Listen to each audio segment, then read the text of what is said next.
مدینہ منورہ جب مسلمان پہنچے تو جو دیگر مشکلات اور تکالیف تھی مسلمانوں کی، اس میں سے ایک بڑی مشکل پانی کی مشکل تھی۔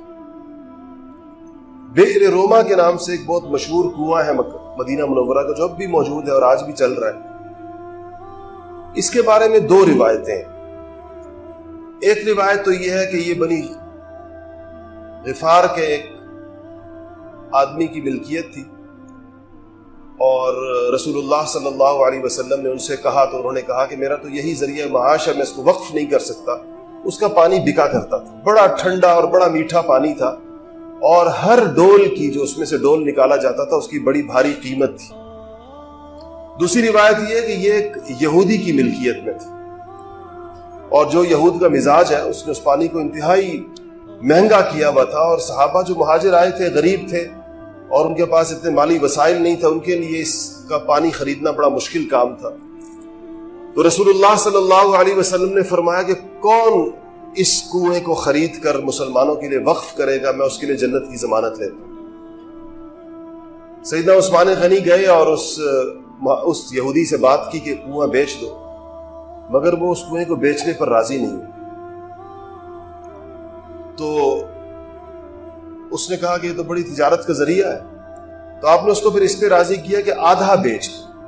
آدھے کا مطلب یہ ہوگا کہ ایک دن کنویں کا پانی میری ملکیت میں ہوگا، دوسرے دن کنویں کا پانی تمہاری ملکیت میں ہوگا۔ اس پر وہ راضی ہو گیا، چونکہ یہودی تھا، اس نے سوچا پیسے بھی مل رہے ہیں اور کنواں بھی آدھا ہاتھ کے اندر ہے۔ تو جب اس نے اس پر بیچ دیا عثمان غنی کو، تو آپ نے اپنا دن جو تھا اس کو مسلمانوں کے لیے وقف کر دیا۔ آپ نے فرمایا کہ اس دن جو بھی پانی لے کر جائے مفت ہوگا۔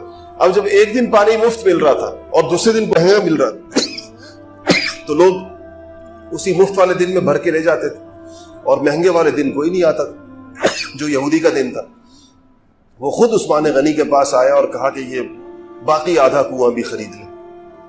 تو آپ نے باقی آدھا بھی، روایات میں آتا ہے کہ 35,000 درہم کا اس زمانے کے اندر چاندی کا سکہ تھا، درہم چاندی سے بنتا تھا، 35,000 درہم کا یہ کنواں خریدا اور حضور صلی اللہ علیہ وسلم کے فرمانے کے اوپر اس کو وقف کیا۔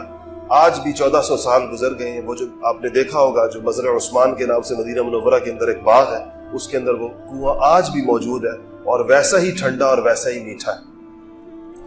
مسجد نبوی کی جب توسیع کا مرحلہ آیا، رسول اللہ صلی اللہ علیہ وسلم نے مسجد بنائی، اور چند ہی سالوں کے اندر، ابتدائی چند سالوں کے اندر مسجد نبوی تنگ پڑ گئی۔ پھر ایک اس کے ساتھ ایک زمین تھی جو بک رہی تھی اور بہت مہنگی تھی مسجد کے ساتھ۔ حضور صلی اللہ علیہ وسلم نے فرمایا کہ کون اس زمین کے ٹکڑے کو خرید کر مسجد نبوی کے اندر شامل کرے گا، میں اس کے لیے جنت کی ضمانت لیتا ہوں۔ اس پر پھر عثمان غنی نے اس کو خریدا اور مسجد نبوی کے اندر شامل کیا، اور اس زمانے کے اندر وہ کوئی 25,000 درہم کی وہ زمین خریدی گئی۔ اللہ جل شانہ کی شان ہے کہ جس عثمان نے سارے مدینے کو پانی پلایا، 40 دن اہل مدینہ نے اس زمانے، ان فسادی باغیوں نے جو مدینہ میں آئے، عثمان کو خود پانی نہیں پینے دیا۔ اور جس مسجد کو عثمان غنی نے توسیع کی، جس کی زمین خرید کر اس میں شامل کی، اسی مسجد میں آپ کا داخلہ بند کیا۔ 40 دن آپ کو نماز نہیں پڑھنے دی مسجد نبوی کے اندر، امامت نہیں کرانے دی۔